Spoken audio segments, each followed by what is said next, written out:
August 1991. I had just graduated with a doctorate in psychology, and exactly 1 week later, I got married. After 23 years of classroom education, I was ready for life to begin, and I had a thing or two to teach life.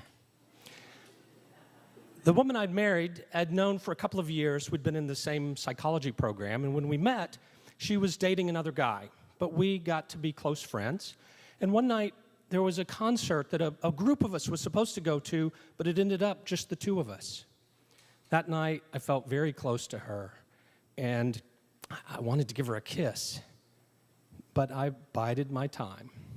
Eventually, she ditched the other guy, and we got together. Now, I was about to move to Pittsburgh for an internship from Memphis, so we only had a few months, but it was a great summer.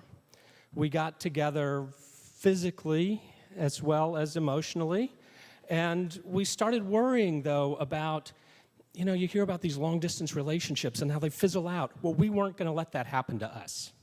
We called every day, and you know what? It was working. We continued to get closer even though we were 1,000 miles apart. She was in Memphis, I was in Pittsburgh. One time we even had this big conflict over the phone, and we were able to work it out over the phone 1,000 miles apart. I thought, if we can do this, living in the same town will be a cinch. I met her New Jersey Jewish family. They seemed to like me. She met my Tennessee Catholic family, 12 brothers and sisters, and she got along easily with everyone. So, emotional connection, check. Good physical connection, check. Able to work out conflict over 1,000 miles, check. Ability to get along with each other's family, check. I was ready, and I asked, and she said she would marry me. We were having such a great time. We were still talking on the phone every day, and about once a month we would get together. Everything was wonderful, and we planned this August wedding. And it was so great until May. And there was a couple of times where she seemed to get really frustrated with me for no good reason. And I thought, well, I must be doing something to annoy her, so I will do better. I vowed to do better. Then in July, she was even more irritable. And she said one time, I don't think I love you. Now, and that should have been a giant red flag. But, I thought, well, this is the pre-wedding jitters, cold feet. After all, we've invited 200 people. We had planned well for the wedding, just not the marriage. The wedding day was great. The wedding night was good. But the next day, the first full day that we were married, was terrible. She didn't want me to touch her. I was baffled. When we went back to Memphis, where she was still in school, I started looking for a job, but I was home most of the time, so I was doing the laundry. And one time I messed up a sweatshirt of hers, and she screamed at me, "You're so incompetent, you can't even do laundry." Within 10 days of being married, she told me she thought it had been a big mistake.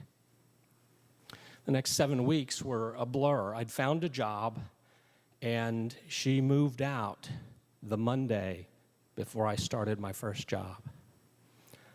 I was so hurt and embarrassed. I was a psychologist, a brand new psychologist, and my own marriage doesn't even last 9 weeks. Actually, it never really took off at all. She later admitted that she hadn't wanted to be married, but, we'd made all these plans, and so she just went through with it. Well, we did go to a few couples counseling sessions, but that didn't last because she didn't want me. Over time, it started to become clear. She liked the idea of getting married, just not being married. So I became my own case study for how many stressors you can endure in 1 year. Within 365 days, I had been graduated with a PhD, married and divorced, had moved from Pittsburgh to Memphis, been unemployed, found a temporary job, then found a permanent job in Houston, and had lived in 4 different apartments and bought 2 different couches. So as terrible as that year was, when I look back at it now, I'm grateful. Yes, grateful, because going through that experience made me a much more understanding human being and a much better therapist. But I'm even more grateful that my ex-wife released me. You see, I'm a very loyal person. I don't think I ever would have left her. But by releasing me, she allowed me to discover myself and to meet Kelly, the woman to whom I've been married for more than 20 years. My nightmare year turned into a life that I love.